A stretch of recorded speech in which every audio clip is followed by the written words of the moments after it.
ربنا الله ربنا الله ربنا الله ربنا الله ربنا الله ربنا الله اللهم صل على محمد وآل محمد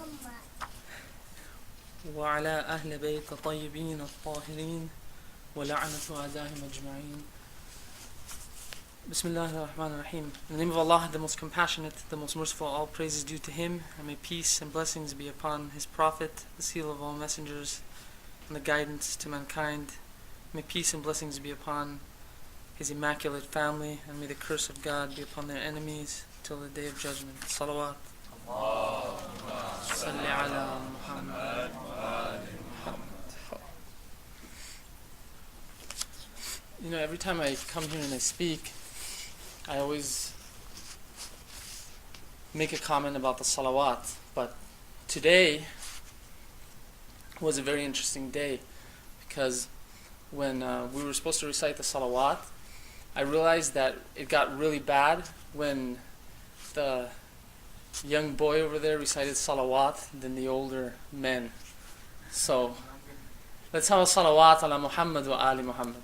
Allahumma salli ala Muhammad wa ali Muhammad. Did you see what I mean? Did you see what I mean? Let's have a salawat for Imam Ali. This is the month of Rajab. Allahumma salli ala Muhammad wa ali Muhammad. One more salawat for Sahib al-Zaman. Allahumma salli ala Muhammad wa ali Muhammad. Ajil farjahum. The verses which I spoke about last time I was here were the verses in Surah Bani, and I apologize to my students because this will be a repetition for them, the ones that come on Monday night. But in talking about this particular surah, we said that Surah Bani Israel is a very important surah because in it is contained all the aspects of Tawheed.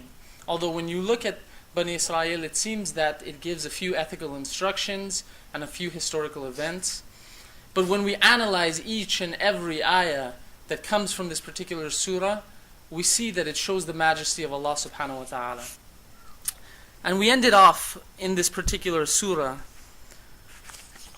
I believe, on verse 58 or 59. 48 or 49.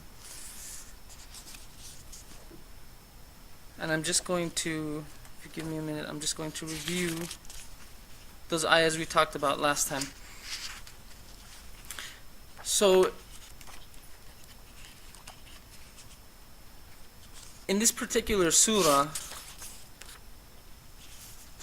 it begins off this surah close to the middle of the surah. It's divided in sections, and it begins off by giving us a series of ethical instructions.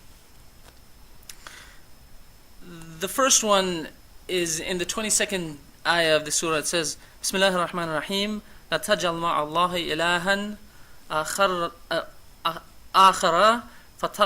fataq'uda madmuman makhdula. Excuse me, this print is very small. Do not set up any deity side by side with Allah, lest you find yourself disgraced or forsaken. The surah begins off, these ethical instructions begin off with Tawheed. That after going through Bani Israel and talking about the Mi'raj of the Prophet, peace be upon him, and talking about the destruction of communities that came before him, it starts off again talking about Tawheed, the most basic aspect of an Islamic society. That in a society, the starting point or the place where we start from ethics is from Tawheed. Do not set up other gods other than Him. And then we said that Allah immediately went after this particular surah, this particular ayah, and it began to talk about parents, which we spoke about last time. That do not even say uff to your parents. And the importance of parents here is linked to Tawheed. If you see the following ayah here. The following ayah says, do not worship any other thing except Allah subhanahu wa ta'ala. And then the ayah continues and says, do not even say uff to your parents. Linking these two important subjects in Quran, that the obedience to parents is immediately after Tawheed and the importance of it. And the ayah continues and then begins off with these ethical instructions, which is where we left off. And it says, Bismillah ar-Rahman ar-Rahim, وَآتِ ذَا الْقُرْبَ حَقَّهُ وَالْمِسْكِينَ وَابْنَ السَّبِيلَ وَلَا تُبَدِّرْ تَبْدِيرًا. Do not give to the near kin their due, and also to the needy and traveler in need. Do not squander your rizq or your money wastefully. This particular ayah in the Holy Quran was referring to Ahlul Bayt, and specifically referring to khums, the 1/5 that we're supposed to give, that is wajib to give. And now this ayah talks about to give to the kin, give to the family their due, and also to the needy and to the traveler. And do not squander wastefully.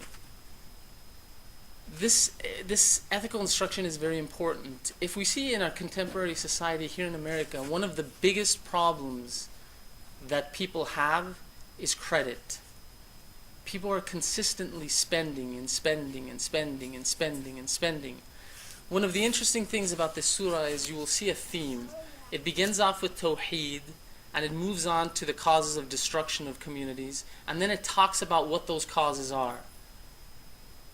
It talks about shirk as the first thing.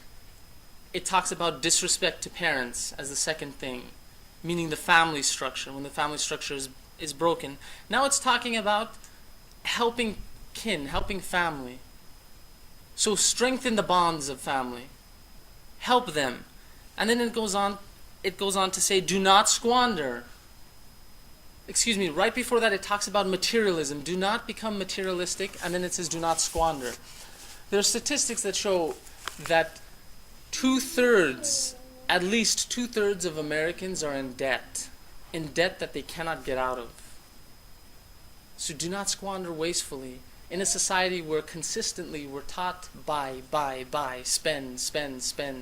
We have to have the newest phone, we have to have the newest TV, we have to have the newest car, we have to have the newest clothes, we have to have the newest purses, we have to have the newest shoes, the newest shirt. We're consistently taught this. So as Americans, we consistently spend and spend and spend. So Allah subhanahu wa ta'ala is telling us in here that there is an ethical instruction that if we consistently spend and spend and spend and become materialists, if we become materialistic, the fallout of this or the outcome of this is that you will see that we will spend. And when human beings consistently do this, this is linked to their soul.